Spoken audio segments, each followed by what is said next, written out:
La Saint-Valentin est l'une des fêtes les plus populaires, en particulier en Occident. C'est une véritable manne commerciale qui fait le bonheur de tous les commerçants qui prennent plaisir à étaler leur chocolat, les fleurs dans leurs kiosques de vente. Les supermarchés ont des rayons entiers avec une variété de chocolats pour tous les goûts et toutes les bourses. Malgré la précarité économique, les jeunes hommes fréquentent encore les boutiques des cadeaux et parcourent les étagères afin de trouver le cadeau parfait pour prouver leur flamme à leur bien-aimé. Les chansons d'amour sont sur les lèvres des écolières et des adolescentes rêvent de romances et de chevaliers galants. Les restaurants n'ont plus de place, les groupes musicaux sont partout pour offrir des spectacles et les couples amoureux sont présents pour jouir de l'ambiance. C'est la Saint-Valentin, l'amour est dans l'air. Mais qu'est-ce qui explique cet engouement autour de cette fête? D'où vient la Saint-Valentin? Un chrétien peut-il participer à la célébration de la Saint-Valentin?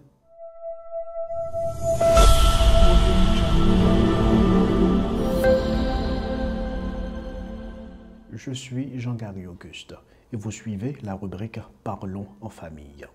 Il est difficile de retracer les origines exactes de cette fête dont l'existence remonte à plusieurs siècles. La plupart des récits greffés sur son origine relèvent beaucoup plus de la légende que de faits. L'histoire la plus populaire remonte peut-être du temps de l'empereur Claudius II. L'empereur Claudius estimait que les jeunes hommes célibataires feraient de meilleurs soldats parce qu'ils n'avaient pas grand-chose à perdre. Ils pouvaient tout donner sur le champ de bataille. En conséquence, lorsqu'ils étaient enrôlés dans l'armée, ils devaient renoncer à tout projet de fonder une famille. À cette époque, il y avait un prêtre qui a décidé de défier l'ordre de l'empereur nommé Valentin de Terni. Valentin apprenait à identifier les couples amoureux et s'arrangeait à les marier clandestinement au mépris de l'ordre impérial. Au fil du temps, l'affaire s'était finalement propagée et Valentin a été emprisonné à la demande de Claudius. En prison, il tomba amoureux de la fille du geôlier, Augustine, avec qui il échangea des billets ainsi signés de ton Valentin. Et par la suite, Claudius II le fit décapiter le 14 février 270 après Jésus-Christ. Et plus tard, l'Église catholique décida de le canoniser vers 495, qui devient Saint Valentin, le patron des amoureux. Ceci est l'histoire classique à laquelle vient s'ajouter d'autres récits remontant à des époques beaucoup plus lointaines. Tout au long de l'histoire, la célébration de cette fête s'est déroulée sous diverses formes. L'une de ces formes était les jeux de cache-cache organisés par les jeunes célibataires dans le but de trouver l'âme sœur. La jeune fille se cachera dans le village et le garçon qui la trouve passera la soirée avec elle à la vue de tous dans une ambiance de fête. Habituellement, dans ces moments-là, des amitiés se tissent, des billets d'amour s'échangent, l'amour naît et la relation peut continuer, peut poursuivre son chemin jusqu'au mariage. Dans d'autres traditions, la Saint-Valentin se déroule comme une sorte de loterie de l'amour. Le jeune homme tire au hasard un billet et le nom de la jeune fille qui s'y trouve sera sa compagne pendant 1 an et cela peut aussi conduire au mariage. Mais les choses vont se compliquer au Moyen-Âge, car au Moyen-Âge, les célébrations de la Saint-Valentin prenaient une forme très libertine. Ce jour-là, les femmes de la bourgeoisie et les paysannes avaient le droit de quitter leur époux et de passer la soirée avec un partenaire choisi au hasard qui serait leur amant pendant la soirée. Cela se passait à la connaissance de leur mari.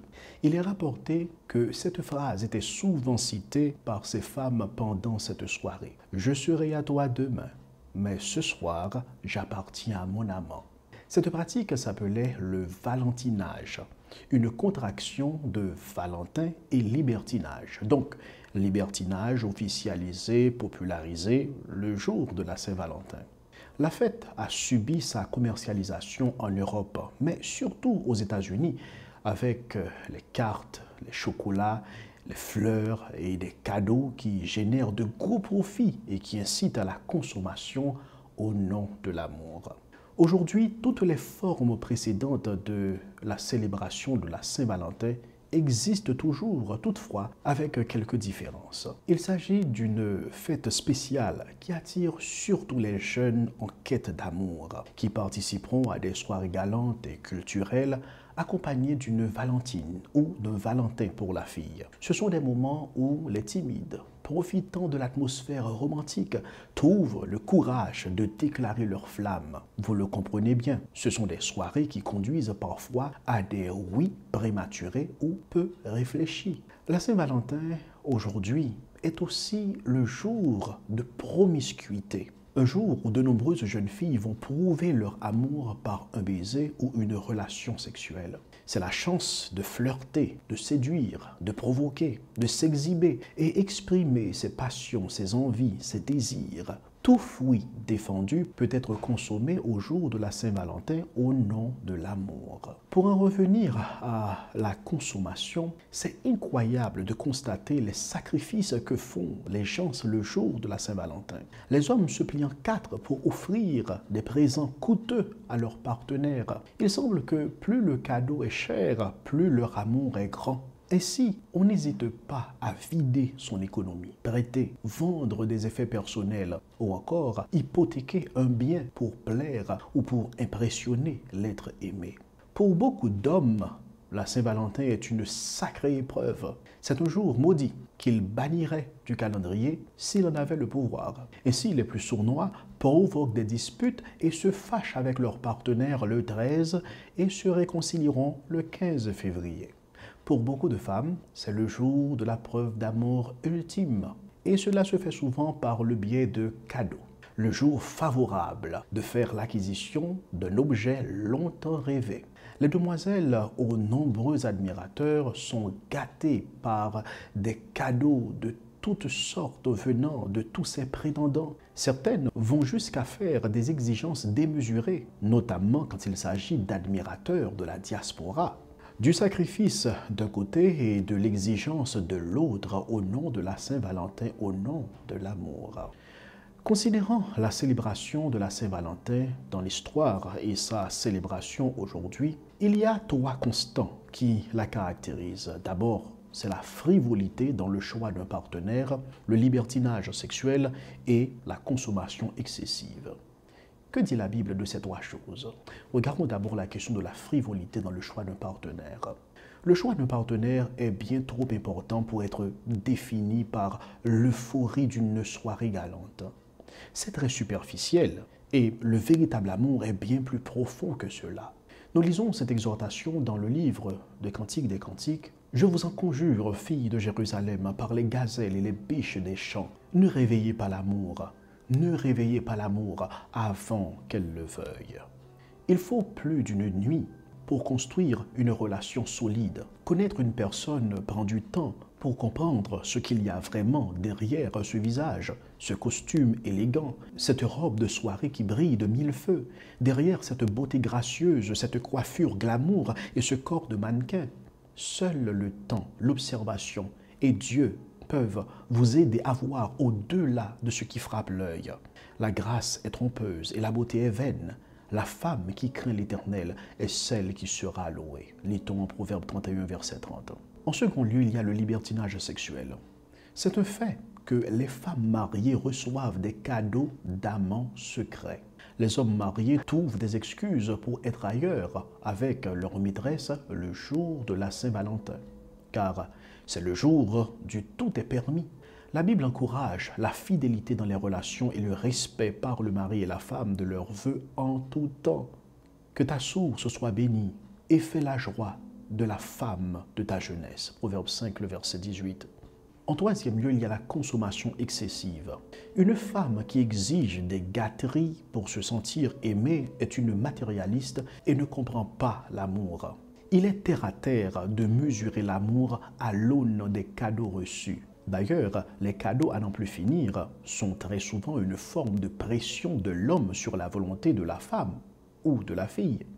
Si elle hésitait à s'initier dans une relation, elle finirait par céder, par culpabilité ou par sentiment de redevance. Ces cadeaux créent également une sorte d'anticipation en elle par le message implicite qu'il génère dans son esprit. Et ce message dit: tu vois tout ce que je suis prêt à faire pour toi?